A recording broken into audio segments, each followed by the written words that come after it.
North Korea is ratcheting up tensions on the peninsula. It has reportedly test-fired yet another missile of the Korean peninsula.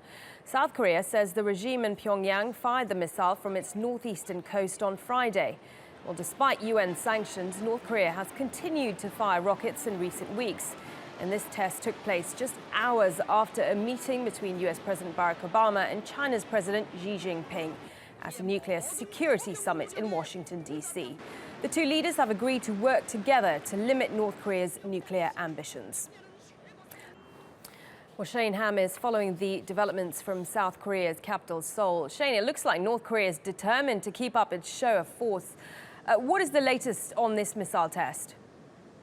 Well, you're right. Defense officials here are saying this latest test was a short-range surface-to-air missile that was launched from the northeastern part of the country, and it in fact was a ballistic missile, and it used ballistic missile technology, which would be a clear violation of existing UN sanctions. But this latest missile test is just one in a string of many short and medium-range missile tests that the North has conducted over the past month, ever since the U.S. and South Korea launched their annual joint military drills at the beginning of March. Also, ever since the United Nations slapped its latest sanctions, strict sanctions, in fact, on Pyongyang. So it doesn't seem like Pyongyang is going to halt these missile tests anytime soon. In fact, in terms of provocations, South Korea's government here accusing the North today of sending over GPS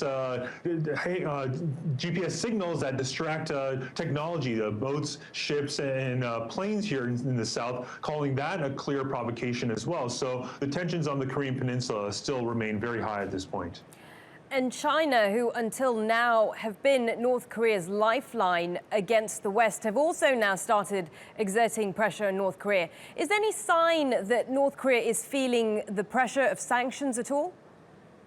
Well, the purpose of these latest sanctions, and in fact all the sanctions that are on North Korea at this point, are aimed at the money line that is funneled into North Korea's nuclear and weapons programs. And it really is, a lot of it has to do with China's involvement in it. And if you heard President Xi speaking today, he said that China is fully on board with these sanctions and implementing them. And a lot of that will have to do with North Korea's coal exports. Coal makes up a big portion of the country's exports, and 80% of the country's exports go to China. So some experts and witnesses say that traffic and communication between the China-North Korea border has lessened in recent days and weeks, but only time will tell. But North Korea at this point has no intent to ratchet down the provocations because it's an act of defiance against the international community, saying that despite these sanctions, we will continue with these with our missile developments. Okay, Shane, many thanks for that. Shane Hahm there in Seoul for us.